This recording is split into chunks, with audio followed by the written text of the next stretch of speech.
তোমায় আশীর্বাদ করি তোমার পুরে ঘরে আর কোনোদিন অন্যর অভাব থাকবে না। এই পুরে ঘর তোমার সুখে শান্তিতে পরিপূর্ণ হয়ে থাকবে।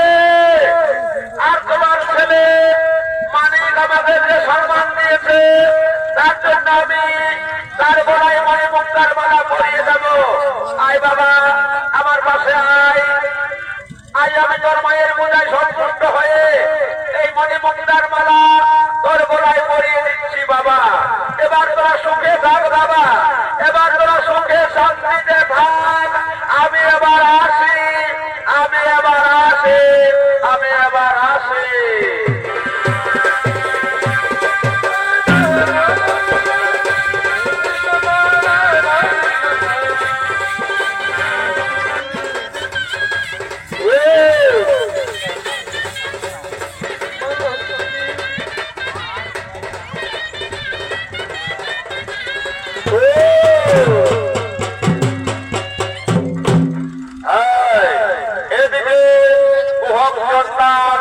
আগমন করছে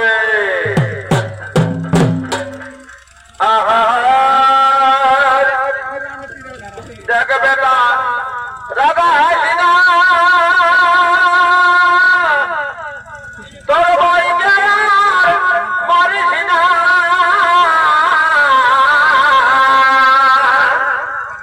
ওরে দেখ বেটা রাগা হাসি না রাগা বলছো তোর ভাইকে মারিস না। ওরা দিব দরকার হবে দিদি না তুই খাতে।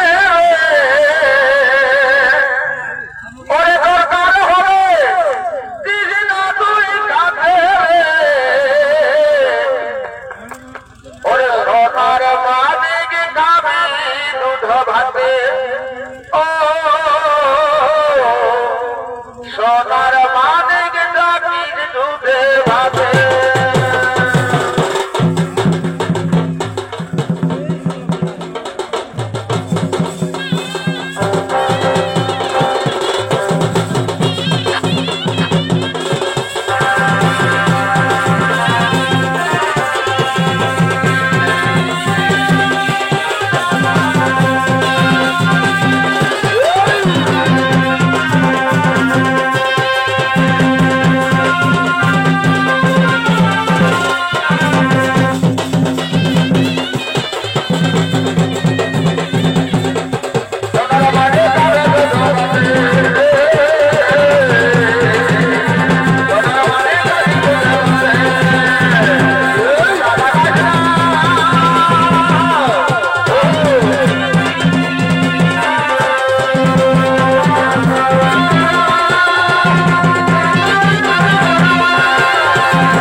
তোর গোলায় এত সুন্দর মালা দেখি দেখি দেখি বাবা বাবা বাবা বাবা বাবা তোকে বড় সুন্দর দেখাচ্ছে রে। হ্যাঁ রে বেটা মানিক এই মালাটি কোথায় পেয়েছিস বাবা? বন্ধা রে মালাটি কোথায় পেয়েছিস বাবা? আজকে না আমাদের বাড়িতে মা লক্ষ্মী এসেছিল আর আমার মা লক্ষ্মীর পূজা করেছে, তাই মা লক্ষ্মী মায়ের পূজায় আনন্দিত হয়ে আমার গলায় এই মালাটি পরিয়ে দিয়ে চলে গেছে। কি কথা শোনালিস রে বেটা মানিক? স্বর্গের মা লক্ষ্মী আমার বাড়িতে এসেছিল? না না না না না না না না, এ কোনোদিন হতে পারে না। ওরে বেটা তোরা কি জানিস তোরা ছোট ছেলে, আমরা হলাম ছোট জাত চন্ডাল। এই চন্ডালের বাড়িতে কোনোদিন মা লক্ষ্মী মালানি কোথায় পেয়েছিস? বাবা সত্যি করে বলছি, আমাদের বাড়িতে মা লক্ষ্মী এসেছিল আর আমার মা মা লক্ষ্মীর পূজা করেছে। মা লক্ষ্মী আনন্দিত হয়ে আমার গলায় এই মালানি পরিয়ে দিয়ে একই কথা শোনালি হিরে বেটা। স্বর্গের মা লক্ষ্মী আজ আমার বাড়িতে এসেছিল। তোদের ভাগ্য ভালো রে যে তোরা মা লক্ষ্মীর দর্শন পাবি। আর সেই সময় আমি মাঠে কাজ করতে রয়ে গেলাম। ওরে বেটা আমি বুঝতে পেরে গেছি রে, এই জীবনে আমার লক্ষ্মী দর্শন হবে না।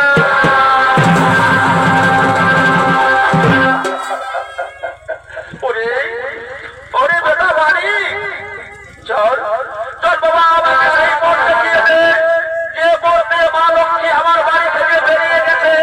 সেই পদচিহ্নের পদধূলি পুষ্পকে দিয়ে আমি আমার এই জীবনটুকু সার্থক করব।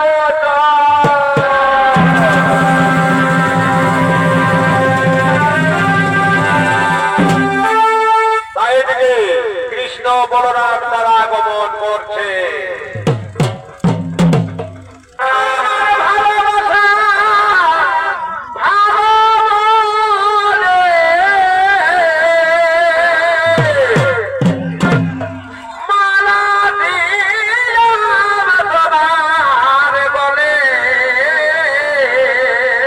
বসে বসে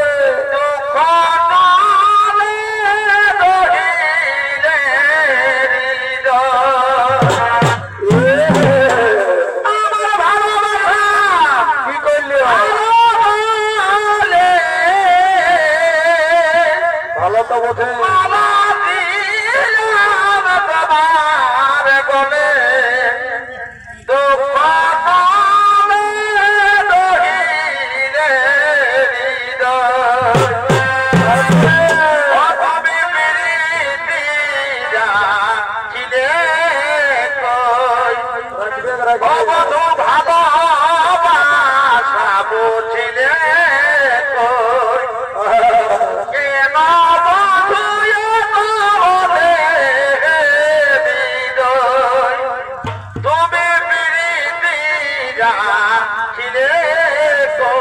তারপরে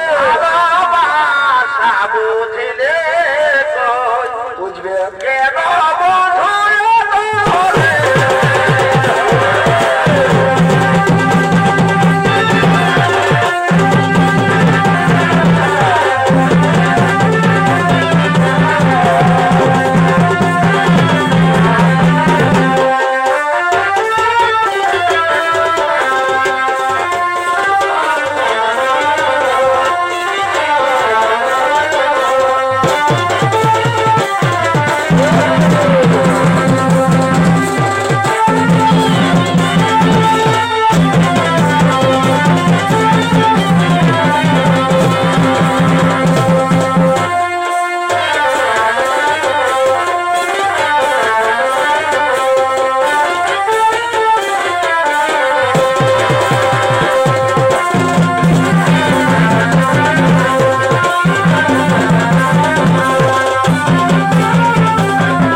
দাদা আমি তো কিছু বুঝতে পারছি না, তুমি কি বলছো দাদা?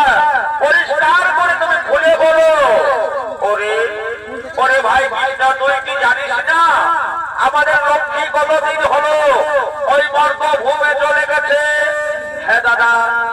বলো না দাদা, আমাদের লক্ষ্মী কেমন আছে, কোথায় আছে, তুমি বলো দাদা, বলো। ওরে ওরে ভাই কৃষ্ণ, সেটাই তো আমি তোকে বলছি, তুই শোন। জানিস আমাদের লক্ষ্মী ওই মর্তভূমে গিয়ে কি করেছে? এত এত ব্রাহ্মণ বৈষ্ণব আছে, তাদের বাড়িতে না গিয়ে ওই ছোট জাতি চন্ডালের বাড়িতে অন্ন ভিক্ষা গ্রহণ করেছে। তাই তো তোকে বলছি ভাই, লক্ষ্মীর আর কারো কাছে স্থান হবে না, তাকে এবার দিতে হবে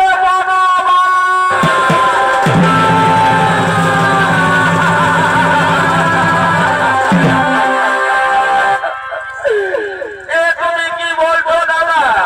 লক্ষ্মীকে বনবাস দিয়ে আমি কেমন করে বই করতে না থাকবো? আমি জানতে পারবো না, এ কাজ আমি করতে পারবো না।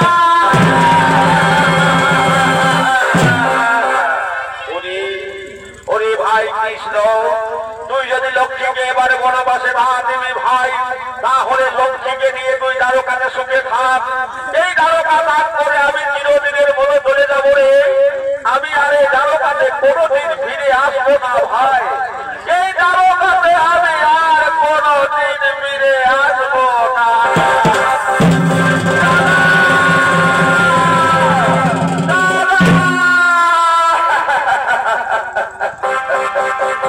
দাদা তুমি আমাকে ছেড়ে কোথায় যাবে? দাদা তুমি আমাকে ছেড়ে যেও না, আমি তোমাকে ছাড়া থাকতে পারবো না।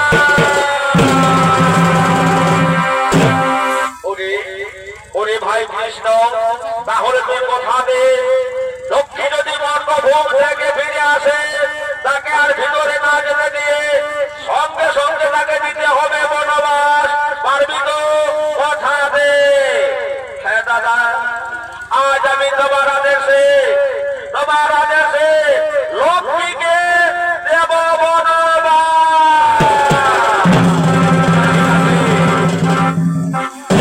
ঠিক আছে ভাই কৃষ্ণ, তাহলে এবার আমি আসি।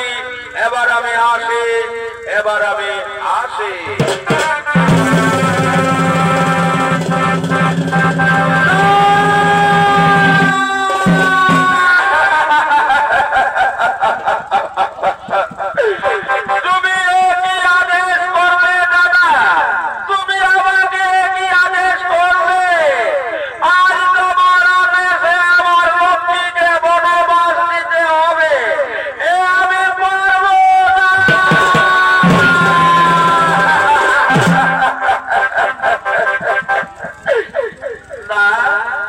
আমি আর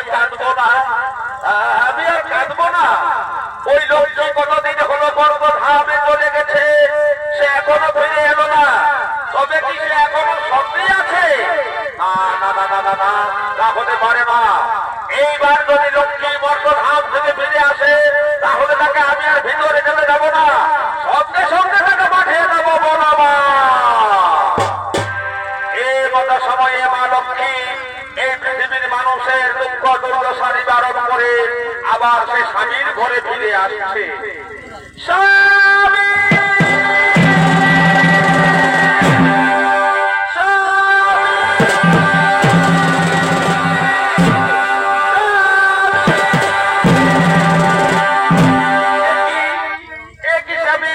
তোমার কি হয়েছে?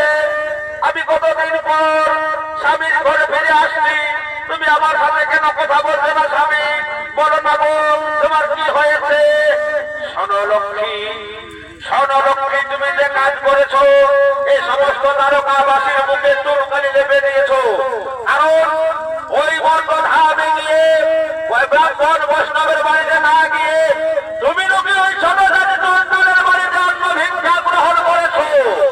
তার জন্য তুমি যাতে ভ্রষ্টা হয়ে গেছো। তুমি একটা কলঙ্কিনী নারী, তোমার দ্বারকাতে স্থান হবে না, তোমাকে এই মুহূর্তে যেতে হবে বনবাস।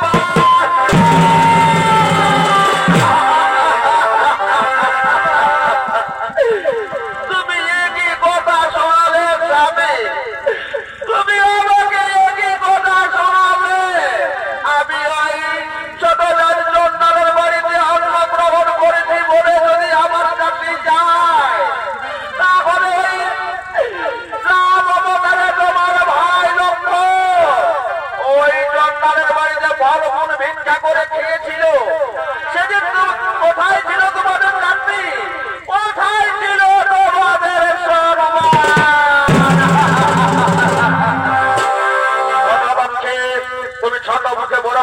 বলো না, তোমাকে যা বলছি তা শোনো। এই মুহূর্তে তুমি চলে যাও বনবাসে।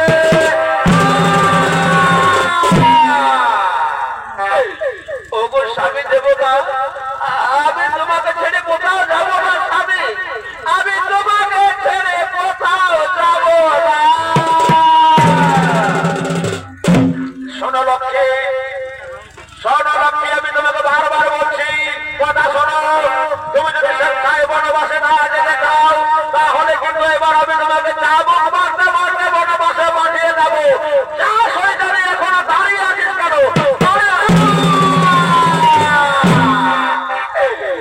আমাকে আর বেরো না স্বামী, তোমার চাবুকের আঘাত আমি আর সহ্য করতে পারছি না। তুমি আমাকে আর বেরো না। হাতে ধরে পায়ে হইল না, ও স্বামী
ভাই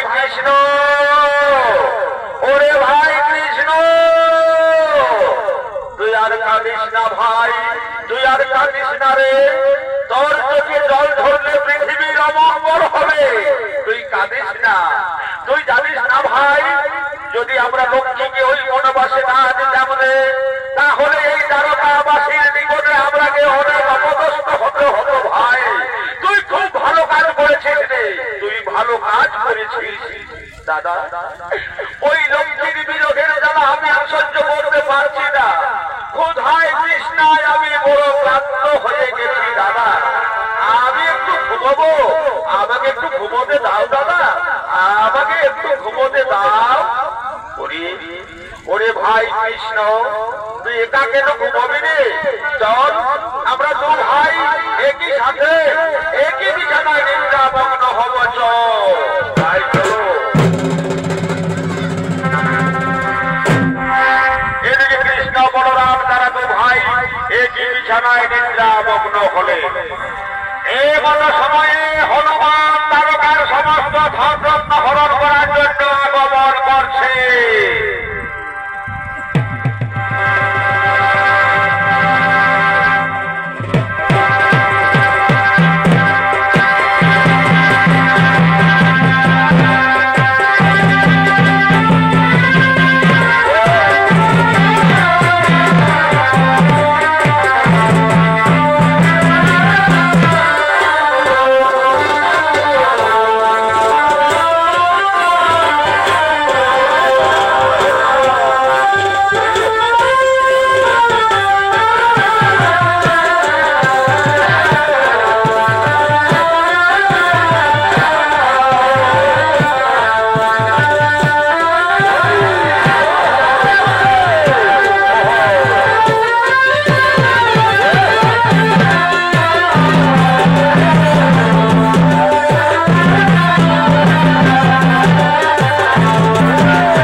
তোমরা ঘোর নিদ্রায় ঘুমিয়ে থাকো, ঘোর নিদ্রায় ঘুমিয়ে থাকো।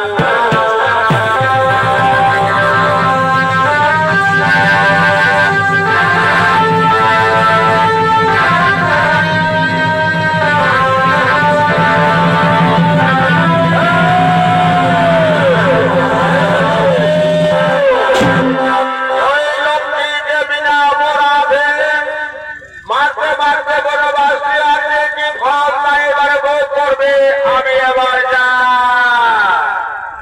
ওরে কৃষ্ণ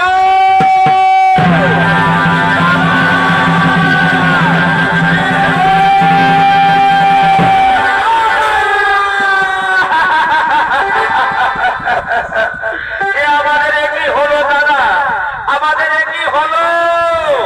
আমরা তো সবার মানবদের উপরে নিদ্রামগ্ন হয়ে রয়েছিলাম, এই ভূমিতে এলাম কি করে? ওরে ভাই কৃষ্ণ তার সর্বাঙ্গ শরীরে সোনার অলঙ্কারে ভর্তি হয়ে রয়েছিল, সেগুলো কোথায় গেল রে? আমরা তো কিচ্ছু বুঝতে পারছি না। হ্যাঁ দাদা, তোমার শরীরে সোনার অলঙ্কারে ভর্তি হয়ে রয়েছিল, সেগুলো কোথায় গেল, কি হলো? আমরা তো কিচ্ছু বুঝতে পারছি না। ওরে ভাই কৃষ্ণ, এবার আমি বুঝতে পেরে গেছি রে, আজ আমরা সর্বহারা পথের ভিখারি ও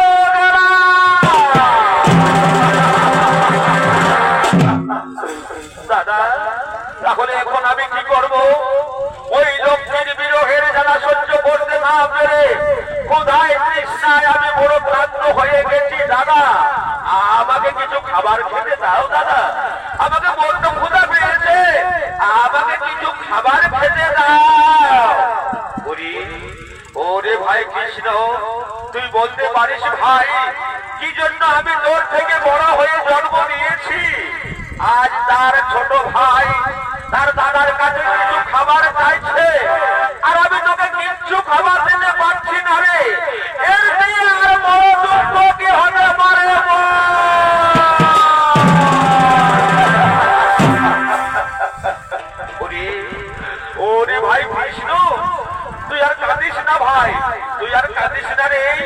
চল এই গ্রামবাসীর নিকটে যাব, সেখানে গিয়ে বলবো, ওগো আমার ভাই কৃষ্ণ আজ 3 দিন অনাহারে রয়েছে, কিছু খেতে পায়নি, তাকে তোমরা একটি পয়সা ভিক্ষা দাও।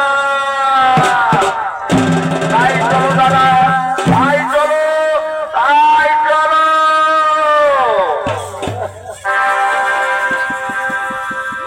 এই ভিক্ষা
বলেছিস ভাই, ঠিক বলেছিস।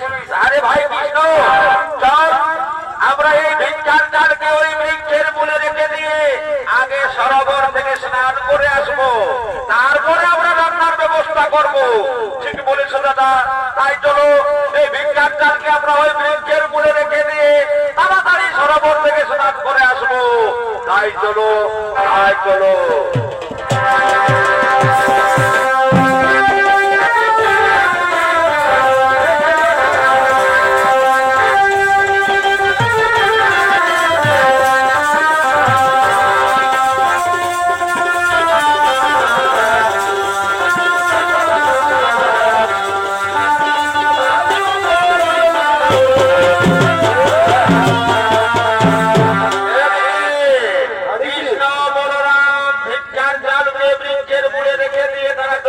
সরোবরের থেকে স্নান করার জন্য এমন সময়ে শনি দেবতা কুকুর রূপ ধারণ করে কৃষ্ণ বলরামের ভিক্ষার চালকে নাঙ্গ বন্ধ করার জন্য এদিকে আসছে।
আমরা যদি ওই ভিক্ষার জালকে বৃক্ষের মূলে না রেখে যেতাম রে, তবে কি এভাবে আমাদের মুখের অন্ন কুকুরে খেয়ে দিত?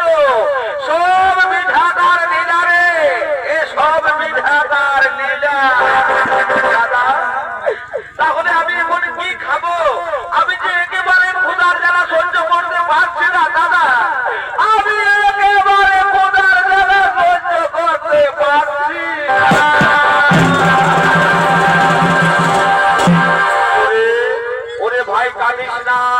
এদিকে আয়, ওই দিকে দেখা যাচ্ছে কৈলাস পর্বত। ওই কৈলাস পর্বতে দেবাদিদেব মহাদেব তার 4টি ছেলে মেয়েকে নিয়ে সুখে সংসার করে।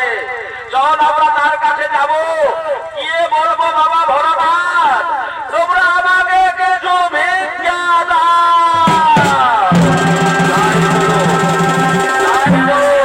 তাই চলো।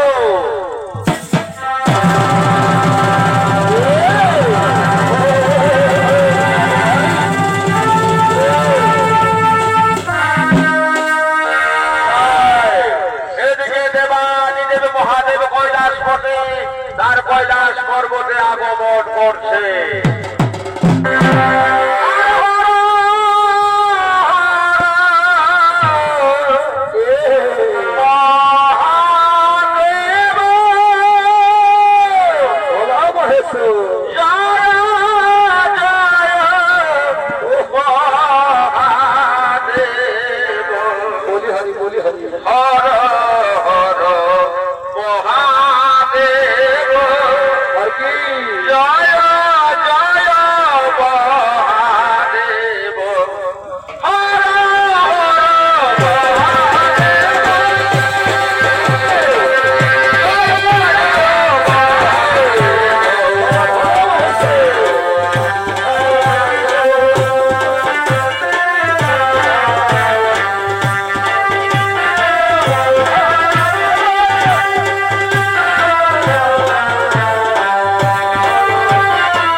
তোমরা ও এই তো দেখছি কৃষ্ণ বলরাম এই অবস্থা তোমাদের কি করে হলো তোমাদের এই অবস্থা কি করে হলো বাবা ভোলানাথ আজ আমরা নিষ্ঠুর বিধাতার পরিহাসে সর্বহারা পথের ভিখারি হয়ে তোমার কাছে এসেছি বাবা তুমি আমাদেরকে কিছু খাবার দাও আমাদেরকে কিছু খাবার দাও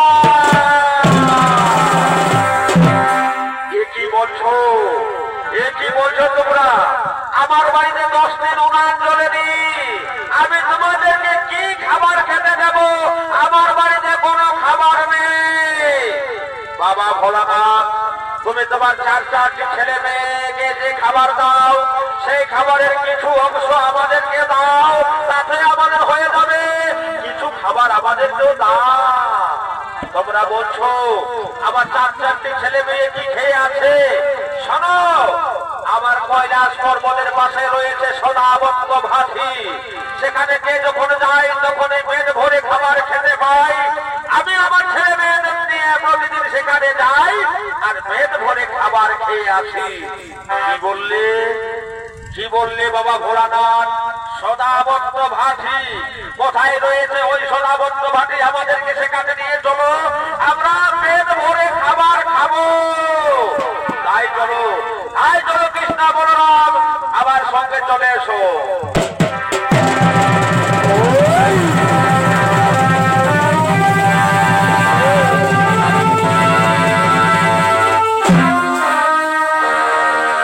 এদিকে মা লক্ষ্মীর বনবাস জীবন ওই সদাবত্ত ভাটিতে আনন্দেই কেটে যাচ্ছে তার প্রিয় সাথী হীরা জন্মালিনীকে নিয়ে এসে প্রতিদিন সদাবত্ত ভাটিতে রান্না করে এবং সেখানে যতজন যায় তারা পেট ভরে খাবার খায় আর আনন্দ উপভোগ করে তাই মা লক্ষ্মী তার সহচরীদের নিয়ে ওই সদাবত্ত ভাটিতে রান্না বান্না করার জন্য আসছে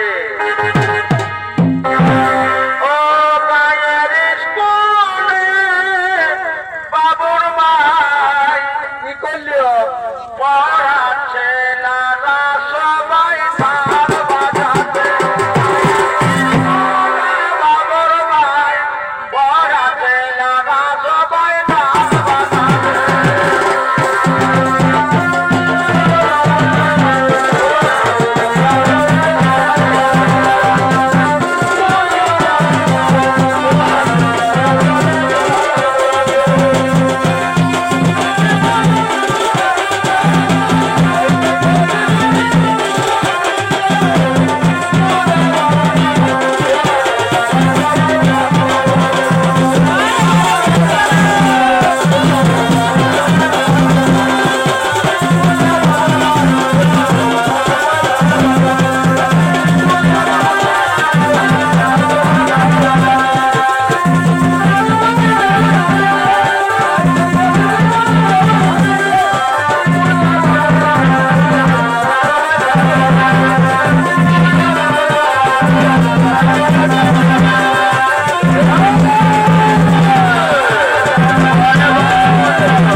কে আছে আমি সবাইকে হাঁকার দিচ্ছি বলছি শোনো কি বলছো?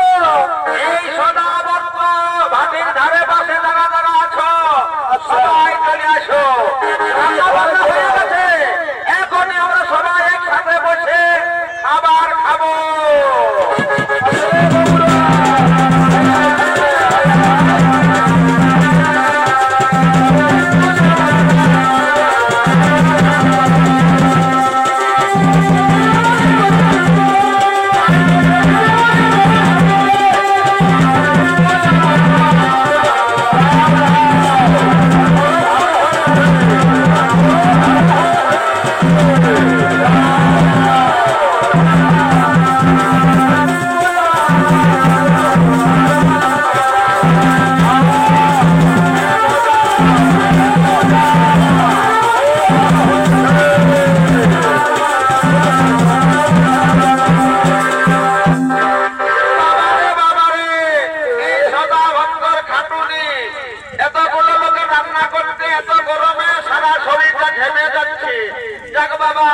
আজকের মতো রান্না বান্নাও শেষ আর সকল খাবারও শেষ হয়েছে।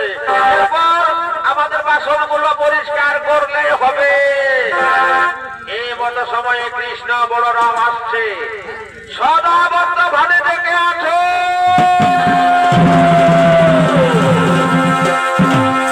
আমাদেরকে কিছু খাবার দাও।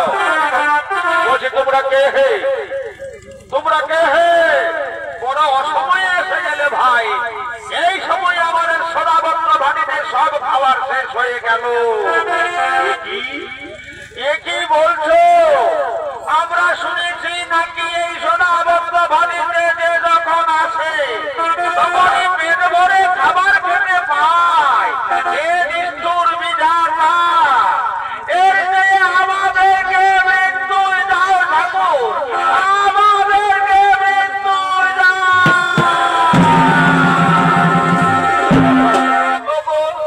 তোমরা ভিতরে এসো, আমি তোমাদেরকে খেতে দেবো। এসো এসো, ভিতরে এসো। আজ কতদিন পর খাবার খেতে পাবো, কি শান্তি। ওরে ভাই কৃষ্ণ, ছোটবেলা থেকে তো স্বভাবের পরিবর্তন হলো না রে। এইভাবে তুই পরের কারোর দিকে তাকিয়ে আছিস কেন? দাদা দাদা, এ পরের নারী নয়, আমি চিনতে পেরে গেছি দাদা, আমি চিনতে পেরেছি। আমাদের স্বর্গের লক্ষ্মী ছাড়া আর এ নারী অন্য কারো নয়। ওরে ভাই কৃষ্ণ, এখন ক্ষুধায় প্রাণ যায় যায় করছে, আগে খাবারটা খেতে দে। দাদা, আমি আর খাবার খাবো না, আমার পেট ভরে গেছে দাদা, আমি আবার খাবার খাবো না। কি বললি? তুই খাবার খাবি না? তাহলে দে, আমায় খাবার দে, তোর খাবার আমাকে দিয়ে দে, আমি খাবো। এই না, এই না, আজ কতদিন পর পেট ভরে খাবার খেতে পেলাম। কি শান্তি, কি শান্তি। ওরে ভাই কৃষ্ণ, জানিস ভাই, যদি সময় মতো এই মেয়েটি আপনাকে খাবার না দিত রে, তাহলে ক্ষুধার জ্বালায় হয়তো আমরা এই সদাবর্ত ভাটিতে মরে যেতাম। তাই তোকে বলছি ভাই কৃষ্ণ, এই মেয়েটি যদি আমাদের স্বর্গের লক্ষ্মী হয়ে থাকে, তাহলে তাকে তুই শাসন মানে দ্বারকায় নিয়ে চল, তাকে তুই শাসন মানে দ্বারকায় নিয়ে চল। এসো এসো লক্ষ্মী, তুমি আর বেবু খাও না, আমি তোমাকে চিনতে পেরেছি লক্ষ্মী। তুমি আমার সাথে এবার দ্বারকায় চলো, আমার সাথে এবার দ্বারকায় চলো।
আপনারা কিছুক্ষণ বসুন, আমরা আবার ফিরে আসবো। নমস্কার। যাবেন না